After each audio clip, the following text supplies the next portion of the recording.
travaille sur 3 points importants qui sont l'alimentation, avec non pas un régime parce que je suis contre les régimes, mais du rééquilibrage alimentaire. La partie exercice physique qui est très importante, comment bouger, quels exercices effectuer avec le bon placement. Et la partie, je dirais, force mentale. Quelle est la source de stress? Comment l'éviter? Comprendre qu'il y a des choses qui sont nocives pour nous ou dans notre entourage. C'est aussi prendre le temps de se recentrer sur soi, donc d'apprendre à respirer et d'utiliser des techniques de respiration pour arriver à se détendre. Et puis, bien manger. Et quand on est stressé, on ne se jette pas sur n'importe quoi. Il n'y a pas de régime, il n'y a pas de solution miracle pour perdre du poids. C'est que du bon sens. Et compter les calories, pour moi, c'est déjà c'est ouvrir la porte à plein de déséquilibres psychologiques parce qu'après, vous vous rendez esclave de votre corps. Votre corps ne dégrade pas les protéines à la même vitesse que les glucides. Donc, il faut savoir que ces deux familles-là, il faut éviter de trop les mélanger. Donc, si vous mangez à la limite spaghetti bolognaise et qu'il y a peu de viande hachée, ça ne va pas tellement avoir d'incidence. Mais l'escalope tagliatelle, là, ça va avoir beaucoup plus d'incidence. Donc, les glucides, il vaut mieux toujours les mélanger avec des légumes. Et les protéines, mais on ne mange presque pas les protéines d'origine végétale, les protéines, on va les mélanger avec les légumes. Ce qui permet en fait de digérer un petit peu plus vite, d'avoir moins de déchets dans le corps et de moins stocker.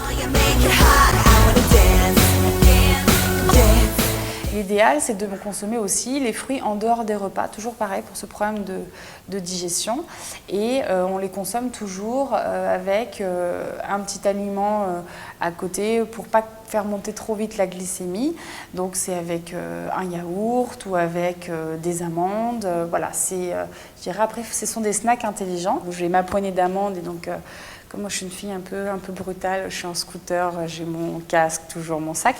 La boîte en métal est très pratique parce que les amandes ne s'écrasent pas, parce que ce n'est pas un brugnon que vous avez dans votre sac qui va être dans un état de compote. Et donc ça, c'est un snack intelligent. C'est quelque chose que vous pouvez emmener partout, qui est sain et surtout qui ne vous fait pas culpabiliser. Dans ma méthode de travail, j'axe vraiment tout autour de ce que j'appelle la maison. Donc c'est un toit de maison solide, donc des épaules basses, un ventre rentré, donc un toit qui est posé sur 4 murs, les abdominaux, les muscles de la taille et les muscles des lombaires. Et puis bien sûr, toute maison a un plancher anatomique, c'est le fameux périnée. Et ce muscle-là est important parce qu'il soutient tous les organes et aide à garder un ventre plat et surtout à avoir un meilleur équilibre. Testez comme ça, vous maintenez. Puis vous relâchez votre maison et puis vous à nouveau vous serrez, vous vous redressez, vous respirez tranquillement et vous essayez de faire ça 5 fois par jour. Essayez de faire des séries de 5 à chaque fois, voilà, quand vous y pensez dans le métro, au bureau, quand vous marchez. Et vous allez vous rendre compte que du coup vous obligez votre colonne vertébrale à s'allonger, vos épaules à descendre, donc le stress va s'en aller, mais surtout vous avez une autre allure. Donc les gens vous perçoivent différemment et ils vont être moins agressifs parce que du coup vous êtes là, vous êtes posé, vous êtes décontracté et votre maison est verrouillée. Mon leitmotiv, c'est un proverbe indien et c'est « fais du bien à ton corps pour que ton âme ait toujours envie d'y rester ». Et ça résume vraiment ma philosophie de travail. Et c'est vrai que le bien-être, ça passe par bien manger, bien bouger et être conscient de son état émotionnel au jour le jour. I wanna dance.